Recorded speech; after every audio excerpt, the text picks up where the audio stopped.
अब हम आपको यह बताएंगे कि जिस भारत को कृषि प्रधान देश कहा जाता है, उस भारत में किसान होना कितनी बड़ी सजा है और हमारे देश में जो आड़ती हैं उन्हें कितना ज्यादा फायदा होता है।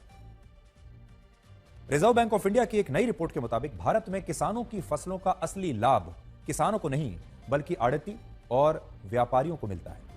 आपने कई बार सोचा होगा कि कृषि प्रधान देश तो है हमारा देश, हम कहते भी हैं जय जवान जय किसान, लेकिन हमारे देश में किसानों की जय तो हम कहते हैं, जय जयकार करते हैं, लेकिन फिर भी इतनी मेहनत के बाद भी हमारे देश के किसान दुखी रहते हैं। हमारे देश के किसान इतने गरीब हैं। हम कहते हैं कि भारत कृषि प्रधान देश है, लेकिन ऐसे देश में भी किसान गरीब कैसे रह सकते हैं, किसान परेशान कैसे रह सकते हैं, किसान दुखी कैसे रह सकते हैं। तो अब एक नई रिपोर्ट आई है और जब आप ये देखेंगे तो हमारे देश के जो किसान हैं उन्हें तो ये बात समझ में आएगी, पूरे देश के लोगों को भी समझ में आएगा कि किसानों के असली दुख का कारण क्या है। अगर आप लोग बाजार से 1 किलोग्राम टमाटर 100 रुपए में खरीदते हैं आज, तो इस टमाटर की खेती करने वाले किसान को इसमें से सिर्फ 33 रुपए 50 पैसे मिलते हैं। 100 रुपए में से 33 रुपए 50 पैसे किसान को मिलते हैं। आड़ती और जो व्यापारी हैं यानी जो बिचौलिए हैं उन्हें 21 रुपए 30 पैसे मिलते हैं। होलसेलर को 16 रुपए 10 पैसे मिलते हैं और जिस दुकान से आपने टमाटर खरीदा उस दुकानदार को 29 रुपए 10 पैसे मिलते हैं। ये 100 रुपए के टमाटर का एक ब्रेकअप मैं आज आपको दे रहा हूं और इसमें से देख लीजिए कि किसान को उस 100 रुपए में से सिर्फ 33.5 रुपए मिलते हैं और बाकी के जो पैसा है वो सब व्यापारी खा जाते हैं। इसका मतलब यह हुआ कि जिस किसान ने अपने खेतों में इस टमाटर को उगाया और दिन रात मेहनत की, उसे सिर्फ 33% हिस्सा मिल रहा है। 33 रुपए मिल रहे हैं 100 रुपए में से।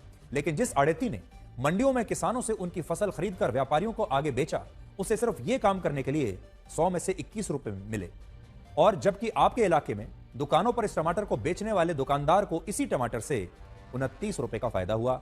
और हम आप आज यहां यह नहीं कहना चाहते कि फायदा बाकी के लोगों को नहीं होना चाहिए। किसान मेहनत करता है, आड़ती भी मेहनत करता है, व्यापारी भी मेहनत करता है और दुकानदार भी मेहनत करता है।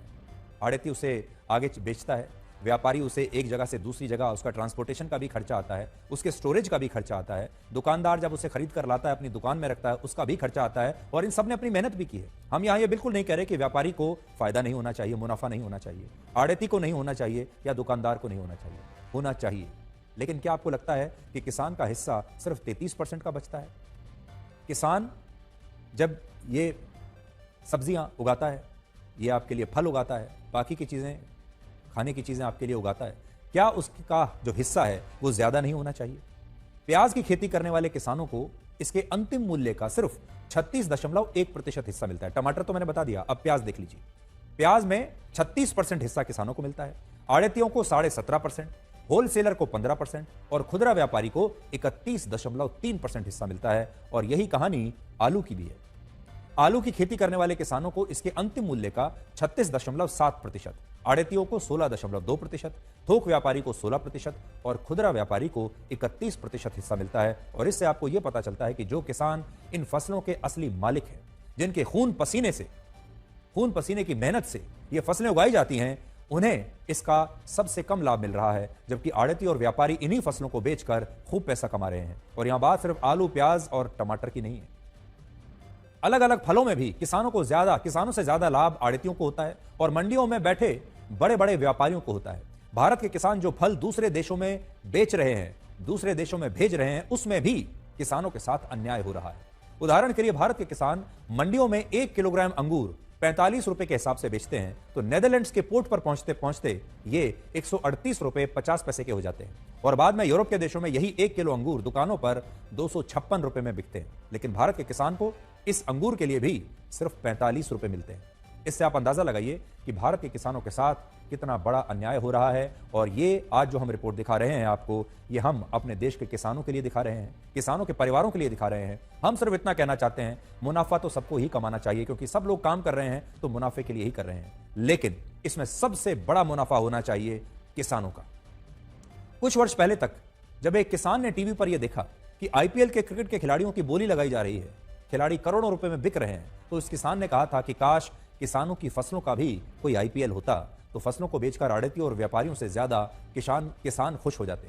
लेकिन कड़वा सच यही है कि आज हमारे देश में किसान होना एक बड़ी सजा है और आड़ती और व्यापारी होना सबसे ज्यादा फायदेमंद है। RBI, reserve bank of India की इसी रिपोर्ट में यह भी लिखा है कि किसानों को उनकी फसलों का उचित दाम इसलिए भी नहीं मिलता क्योंकि उन्हें ये फसलें स्थानीय स्तर पर पहले आड़तियों को बेचनी होती हैं, बाद में यही फसलें सरकारी और दूसरी मंडियों के जरिए पहले होलसेलर के पास जाती हैं, उसके बाद आपके आसपास की दुकानों पर पहुंचती हैं, जिससे किसानों को उनकी फसलों से ज्यादा लाभ नहीं होता, लेकिन आड़ती और व्यापारी इन फसलों से इस चेन में अच्छी खासी कमाई कर लेते हैं। और आपको याद होगा जब केंद्र सरकार वर्ष 2020 में 3 कृषि कानून लाई, तब इनमें यही प्रावधान था कि किसान आड़तियों और मंडियों से मुक्त हो जाएंगे और अपनी फसलों को अपने हिसाब से बाजारों में बेच पाएंगे या पहले से निर्धारित कीमतों पर अपनी फसलों की कॉन्ट्रैक्ट फार्मिंग कर पाएंगे, जिससे उनकी आमदनी बढ़ जाएगी। लेकिन उस समय पंजाब, हरियाणा और पश्चिमी उत्तर प्रदेश के आड़तियों के एक बहुत बड़े ग्रुप ने किसानों की मदद से इसका विरोध किया और इसके कारण ये तीनों कृषि कानून वापस हो गए।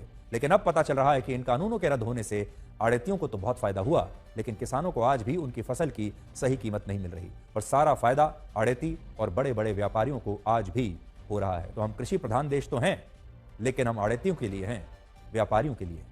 आज हम देश के